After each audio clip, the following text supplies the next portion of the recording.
Seja bem-vindo ao canal Descomplicando as Escrituras, tudo bem? Hoje nós vamos dar continuidade à nossa história da redenção. Nós estamos aqui desenvolvendo de forma sintética acerca da história da redenção, de Gênesis até Apocalipse.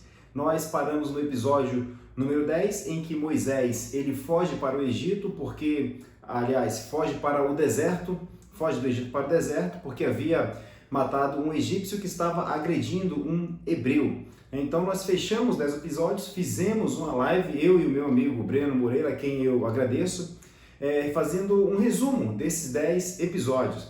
Tá certo? Se você não viu, vou deixar aqui o link dessa descrição do episódio anterior, 10, e também da live para que você possa então assisti-la, para poder ter uma ideia mais completa acerca da história da redenção. E hoje nós vamos para o episódio número 11, dar continuidade à nossa série História da Redenção. Vamos nessa?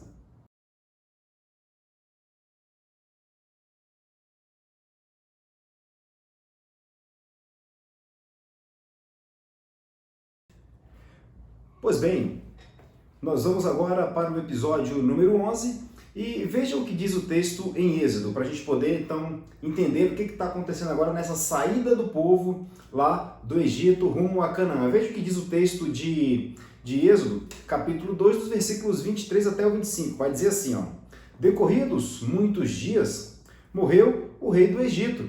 Os filhos de Israel gemiam sobre a servidão, e por causa dela clamaram, e o seu clamor subiu a Deus.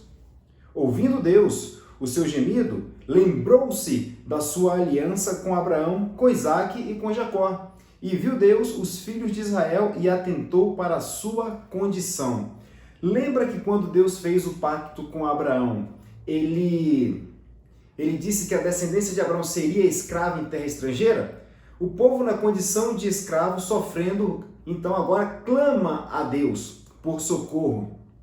E Deus ouve. O texto diz que Deus lembrou do clamor do seu povo. Mais uma vez, esse verbo aqui, lembrar, ele não implica em esquecimento. Esse verbo lembrar diz respeito a cuidado. Que Deus mais uma vez lembrou da promessa que fez lá a Adão, em Gênesis 3,15, que da mulher nascerá aquele que pisará na cabeça da serpente. Então Deus vem conduzindo a história de modo a preparar todo o caminho para que Cristo então nasça. É isso que está acontecendo aqui. Então Deus lembrou da promessa que fez a Adão, assim como ele viu graça em Noé. É uma lembrança que Deus tem. Lembrança não no sentido de que ele esqueceu, mas de cuidado. Então Deus lembrou, da promessa que fez a Adão e fez a Eva, de que da mulher nascerá o descendente que pisará na cabeça da serpente. Então Deus vem conduzindo a história até Noé. Então Deus mais uma vez lembra da promessa que fez, então ele vê graça em Noé, traz juízo sobre a terra e salva a família de Noé. Então a mesma coisa aqui agora, o povo clama a Deus e ele lembrou da promessa que fez. Então ele tem um cuidado para que ele possa então desenvolver ao longo da história para que Cristo nasça. Então nós temos aqui Deus preparando o caminho para a vinda daquele que seria descendente da mulher, que nasceria da mulher. Então Deus ouviu o clamor do seu povo, então ele vai agora agir em favor do seu povo, para que esse povo agora saia da condição de escravo do Egito e caminhe até Canaã, que é a terra prometida. Então Moisés, ele fugiu para o deserto e Deus agora ele se manifesta a Moisés. Ele vai lá, se manifesta a Moisés, e essas manifestações de Deus no Antigo Testamento, a gente vai ver Jesus Cristo falando no Novo Testamento, que ninguém nunca viu a Deus. Mas aqui no Antigo Testamento, como é que Moisés viu, Abraão viu? Então aqui nós temos a chamada de cristofania, é a aparição de Cristo, porque somente por meio dele é possível chegar a Deus. Mas isso é tema para um próximo episódio, um próximo assunto. Então olha só, Deus ele se manifesta a Moisés, e veja o que Deus diz a Moisés. Lá em Êxodo, no livro de Êxodo ainda, capítulo 3, do versículo 4 até o 8. Veja o que diz. Diz assim: Moisés, ele respondeu: Eis-me aqui. Deus continuou: Não te chegues para cá, tira a sandália dos teus pés, porque o lugar em que estás é terra santa. Disse Moisés, disse mais: Eu sou o Deus do teu pai, Deus de Abraão, o Deus de Isaque, o Deus de Jacó. Moisés escondeu o rosto porque temeu olhar para Deus. O versículo 7 diz assim: Disse ainda o Senhor, certamente vi a aflição do meu povo, que está no Egito, e ouvi o seu clamor por causa dos seus exatores. Deus ouviu o clamor do seu povo que estava no deserto.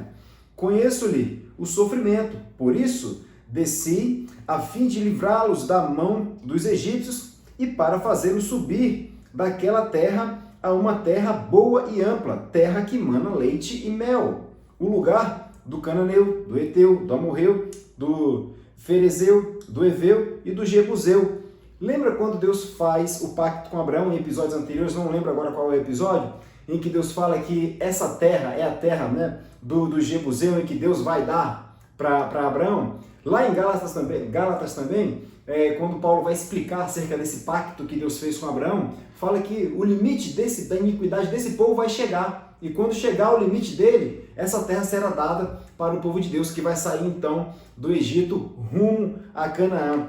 Então veja como Deus vai conduzindo a história. Deus faz o pacto com Abraão, diz que a descendência dele será escrava em terra estrangeira. Esse limite de 400 anos ele chega, né? Então o limite chegou, agora esse povo vai sair. O povo então clama a Deus numa condição de escravos que eles estavam, eles clamam a Deus. Deus ouve o clamor, lembra da promessa que fez lá a Adão e a Eva, mas nós vemos o texto falando aqui da promessa que Deus fez a Abraão, Isaac e Jacó, porque ele começou a descendência, mas essa promessa Deus já havia feito lá a Adão e Eva.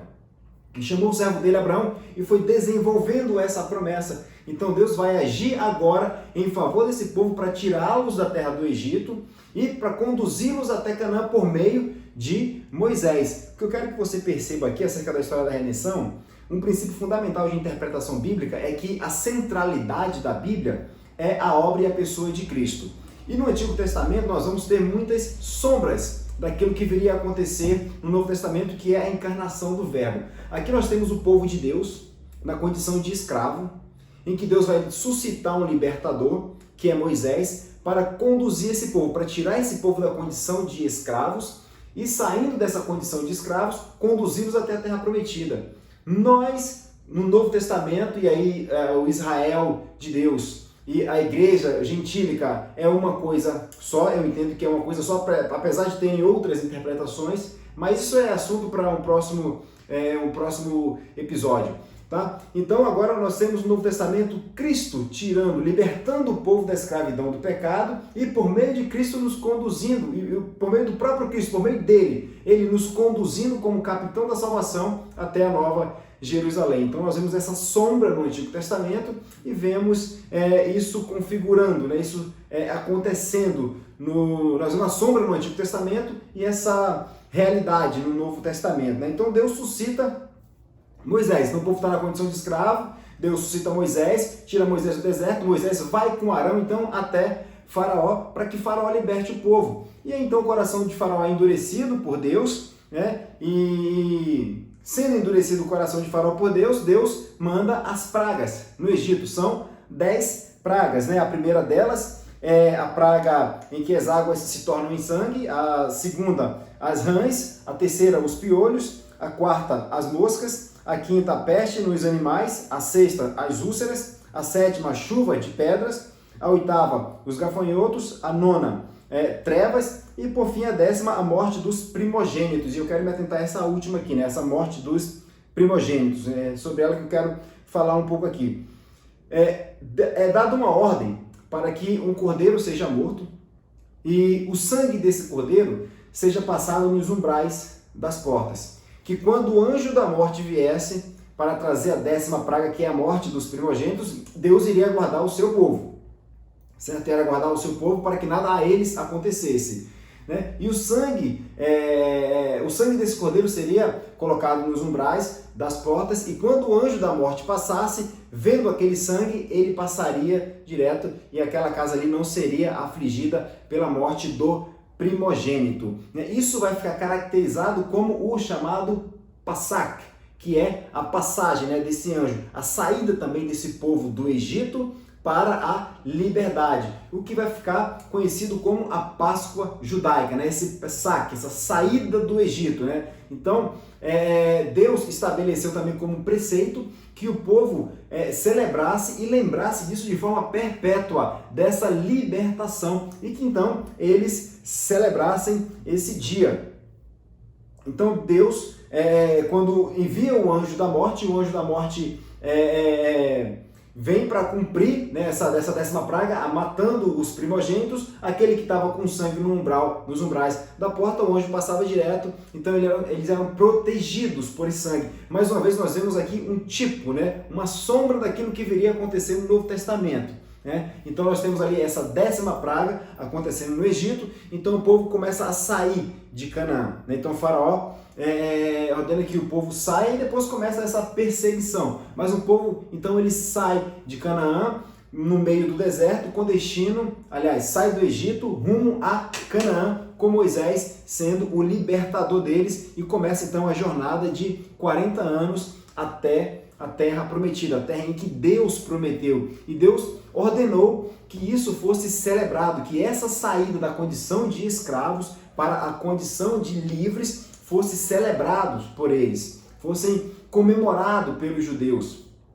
E aí nós vemos essa Páscoa judaica dessa forma, né? Essa passagem, essa saída da condição de escravo para a condição de livre. E quando nós vamos para o Novo Testamento, a Páscoa cristã é também a mesma coisa, a mesma ideia, saindo da condição de escravo para a condição de libertos, de livres. Mas agora, não mais pelo sangue de um cordeiro que foi sacrificado, aquilo era a sombra, mas pelo cordeiro vivo, né? A promessa encarnada, a promessa que Deus fez lá a Adão e Eva, agora no Novo Testamento nós temos ela em carne. Então a Páscoa cristã é a celebração da morte e ressurreição de Cristo. Quando olhamos para a Páscoa lá no Antigo Testamento, nós vemos uma sombra, apenas uma sombra daquilo que viria a acontecer no Novo Testamento. E o povo então começa essa jornada pelo deserto rumo à terra prometida, rumo a Canaã, lembrando que o limite da iniquidade daquele povo que estava lá, eles haviam então chegado, né, do Ferezeu, do Eveu, do Jebuseu, do Eteu, do Amorreu. Então o limite da iniquidade deles chegaram, e agora essa terra seria dada ao povo de Deus, a terra prometida, a terra que emana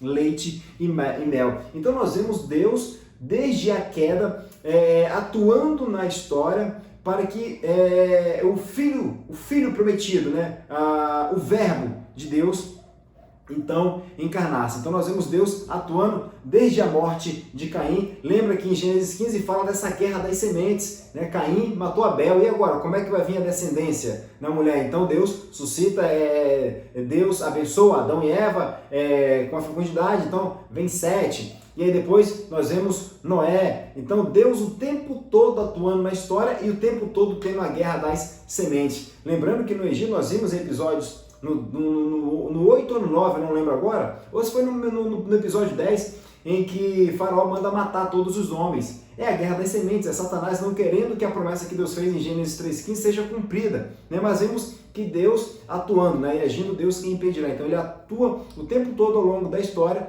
para fazer cumprir a promessa que fez até o momento que chegasse a encarnação do verbo de Deus. Mas isso a gente vai ver em episódios mais na frente, né? Então nós vimos nesse episódio Moisés tirando o povo do Egito, as 10 pragas recaindo sobre o Egito, depois da 10ª praga, que é a morte dos primogênitos. Moisés então tira o povo do Egito e passa o anjo da morte para matar todos os primogênitos, mas aqueles que tinham o sangue nos umbrais da porta, eles vivem. Então Deus ordenou que isso fosse celebrado de forma perpétua, saindo dessa condição de escravo e entrando na condição de liberdade. Então nós vemos o tempo todo no Antigo Testamento essas sombras do que viria a acontecer no Novo Testamento. Tá bom? Então esse foi o nosso episódio de número 11, lembrando que a cada 10 episódios nós vamos fazer uma live de forma a resumir todos esses episódios, contando a história da redenção desde Gênesis, desde a criação até a consumação, tá certo? Então se você gostou, deixa aí o seu joinha, se inscreve no canal, comenta qualquer coisa, ainda que seja apenas um oi, um olá, para que esse vídeo se torne aí relevante, compartilha com os amigos, tá certo? Então fiquem na paz do nosso Senhor e Salvador Jesus Cristo, e até o nosso próximo episódio, se assim Deus nos permitir.